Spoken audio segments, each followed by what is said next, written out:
Hey tribe, how are you?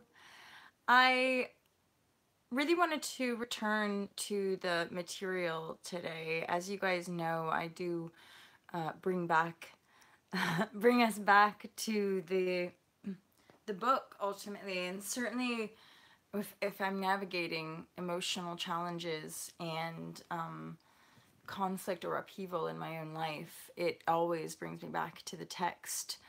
Um, just to feel it out, make sure it's in alignment. And um, what's coming through ultimately is free will, and how every human has free will to make their own choices, and how it's not our job to fix each other. Rather, be present with one another and practice loving one another unconditionally, which means that whatever choices people make around us, that's their choice. And the tricky bit is often how others might perceive us, and as more sensitive types, empathic types, that we can feel when someone's making like a negative choice against us. And that can be pretty painful. And the amazing paradox of all this is that I'm really witnessing the destructiveness of victimhood stories, especially in a culture of privilege, especially when it's quite obvious that we're some of the most privileged people in the world, and yet we have systematic patterns of complaining, whining, making excuses, and we have density, we carry density. This is that big piece of owning our own emotions. And yet the discernment and the discipline of that work, and the part of the reason I wanted to refer back to the text was actually to remind myself that just because we walk away from people, it doesn't mean that there isn't love there or compassion there. Just because we get in a little fight doesn't mean that we hate each other, you know. But really be mindful of if something someone else is doing is triggering you, making you angry, making you hate them, triggering jealousy. Um, there's something to look at within ourselves. And I know in my own journey that my initial reaction to people was never very accurate in as far as people or circumstances that actually ended up being incredibly empowering. And yet, this was like 2013, so about a year and a half into my kind of conscious transformation, where I was writing the book and doing this stuff intuitively. And I heard myself judge Tara Stiles, because she's super skinny and she's like a supermodel. And I was like, yeah, yeah, whatever. But I loved her style of yoga. And in that moment, my judgment could have blocked my bliss. My judgment could have stopped me from doing a training with her. And yet, that's the last training I did. And it's totally skyrocketed and expanded my own yoga practice, right? But my old self-loathing self wanted to resist that situation, or wanted to deny that I could learn anything from this privileged skinny girl, right? Who wouldn't know suffering, whatever our judgment is. Um, it's only in our limited mind and superiority that we make really harsh judgments against people. And it's usually a judgment that comes out of our own victimhood. It's a judgment that comes out of the woe is me story, and these people out there are horrible because they're not doing X, Y, and Z, and I believe they should be doing X, Y, and Z. And it's just fascinating to me because it's the simplicity of the work. In any given moment, the work is only ever in the moment. We can be focusing on ease, relaxation, peace, love, just, I want to say at easeness, I said ease earlier. Or we can be in a state of contractedness, stress, anger, attack, judgment. And only we can tell. That's something recently, with different shifts where people have come at me claiming I'm this, that, or the other, and I'm standing in my power saying, no, that's not true. I feel this way. I'm the one feeling into my own life and into my own existence. I think I do know, right? And other people telling us what to do or who to be isn't the truth, you know? And ultimately, unless that person around you is a mentor or someone that you're engaged with above board, as in there's a conscious exchange, otherwise, it's not our responsibility to go around fixing people or to even feel responsible for other people's joy levels. You know, we can smile, we can give, we can share, but there again, our own responsibility is our own energy. And if my intuition asks me to step away or to create separation or distance, that's my responsibility to listen. And the challenge here is that sometimes my intuition might go against someone else's reactivity, or more accurately, my intuition might go against someone's control pattern, which is sort of keeping the story in place. And then sometimes when we just do and follow through and make that inspired action, that's what then triggers other people's reactivity. And ultimately, what you can know is this is what the tribe is for: empaths who are on the empowerment path. And yet, unless you're able to be vulnerable and honest, myself and the tribe really won't be of any service.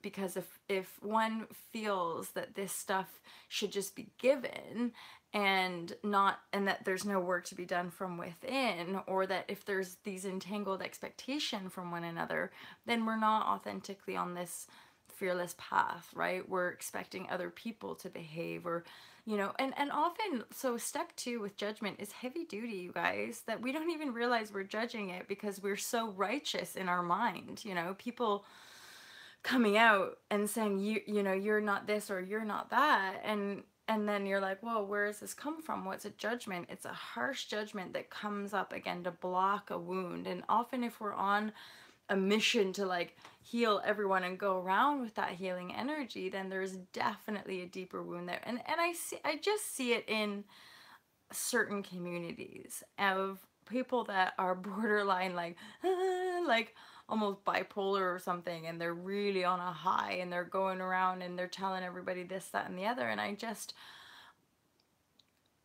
it's not necessarily true because it's just that person's experience. And what we don't realize is that every time we engage, we're actually indoctrinating one another. And that's why I always want to encourage you guys, keep questioning. Keep questioning. And yeah, if something guides you away from the tribe and away from me, that's okay. I'm much like better now at just letting people make choices. Even when it's against me, I honor the fact that this is part of life's expansion, and that the more I grow and expand, people will come in and out. And this is the thing of like people who know us for short periods of time, they might think you know us, but only we in our own self know the journey that we've been on from, well, we're the only ones who can actually discern our own total soul's journey and soul's path, let alone the journey of this incarnation, right? The journey of this embodiment. So how we navigate that, it's not up to us to tell or to dictate to one another this is how it should be. And I'm very aware of like this age of information as well, you guys, and like reading articles or watching YouTube videos, and then we think we're fully in the knowing. And the reason it's important to question is that we need to know our own self and our own resonance. And that self-knowing comes from the discipline of things like meditation, the discipline of slowing down and introspecting so that we can discern the truth of our own knowing versus distortion that is painful and limited, right? And I can only go within and process. And the deeper I go, the more I'm fully acutely aware that every single individual has their own process, has their own way of outworking their mind, emotional, spiritual connection. And all we can do, the more we share, the more we out-churn from within self, all we do is permission more people to discern and figure out their own process. The Fearless Life Guide is actually a very broad and deep course, it's self-healing. The book is actually similarly aligned to the completion process. It's a it's a method that if we're really diligent with it, it will expand us and it will transform us and accelerate our journey very quickly. However, because of the intensity and then the mass denial of the emotional field, for a lot of us, if we're not quite ready, it just, we need to reject, or our reactivity, so the pain body will become active and send us down that path. And I always have faith, because I know it in my own self, that we will just act stuff out. That's how I have loads of compassion and love, even when people are spinning out at me or very, very angry at me for whatever reason. It's that I'm better now at just being present with that, because I'm aware that people's journey is their own. And even when people, like, I know in truth that we're all together and eternal, and just because our behavior might trigger emotional responses, that's part of what the guidebook is teaching us, that we're not responsible. And many of us stayed in long-term abusive relationships and very distorted situations out of fear, and also self-denial, which perpetuates itself in lies and masks and distortions. And this is that weird phase of looking at the lies that we tell ourselves, the ways that we elude ourselves to our own deep truth, and keep wanting to blame other people, or keep wanting other people to do the work for us. That there are people in their victimhood wanting us to hold their hands and make all their dreams come true. But in my own inner reality, I'm like, that doesn't happen. And if anything, when we think that, and there's discernment here for sure, but when we think, because of our own disempowerment, that someone else is going to come and make our dream come true, that's usually when we get into codependent patterns. Once we continually go through those cycles and step into our power and dissolve our own reactivity, and we can be reflections and mirrors to other people's reactivity, and understanding what energies we're going to move into or move away from, because we have to just be almost completely ignoring of words and just be listening continuously to that intuitive connection. The living intuition is the optimal aligned and in the flow state, because there really is you, and all there is the intuitive knowing, right? So we get connected with that, and the intuition is what ultimately allows us to dissolve the control patterns and become more and more responsible. The more and more responsible we are, the more pulling power we have. And oh, you guys, it's so annoying, but like, I'm fully aware that it is true. Like, everything in our reality is a reflection. Everything is showing us aspects of where we are or are not taking responsibility. And one easy way to assess the kind of positive versus like moving in the positive direction, letting go of the negative, is really just taking an honest look at how people live. And, if somebody is broke and trying to tell us how to make money, or if somebody's not in a relationship that you admire, then don't take relationship advice. If someone, like I said, the brokenness, don't take money advice from somebody who's completely broke, but just be, don't take healthy living or organized living advice from somebody whose cupboards are a pigsty or a mess, or whose house is really dirty. It's everything around us. Our bodies, our physical reality is an extension of long-held and short-held beliefs, perspectives, and energetic, I want to say the word fixation, that we've gone like, oh, this is reality, and now we're going, well, that's not reality, this is reality. And we're doing this whole like inner recalibration. It's not necessarily that cut and dry, and yet it is. It's just the fact that we're remembering that we're feeling beings, not just thinking beings, and that really the thought is an extension of a creative output that really originates from an energetic coding from within the light of our own awareness. It is effing miraculous, guys. Let's be super pleased to be here.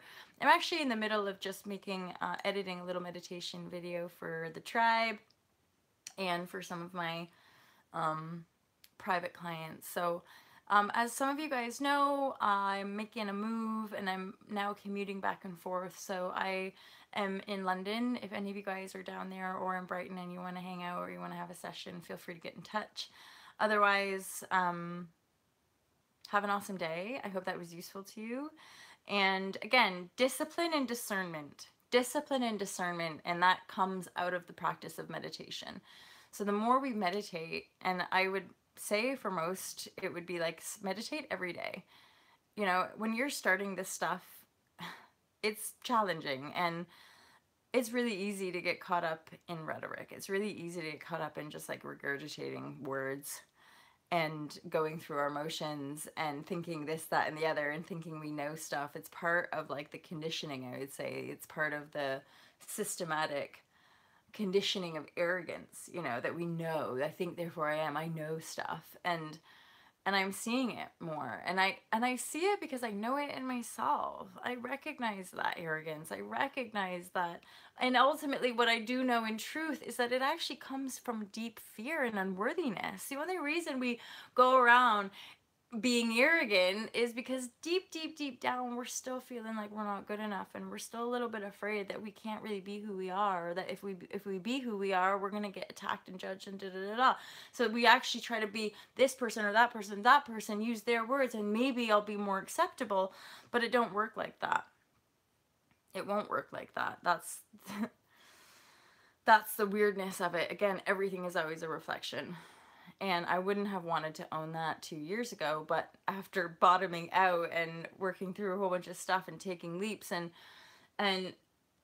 just getting through some of the deepest, darkest, most painful emotional storms of my life,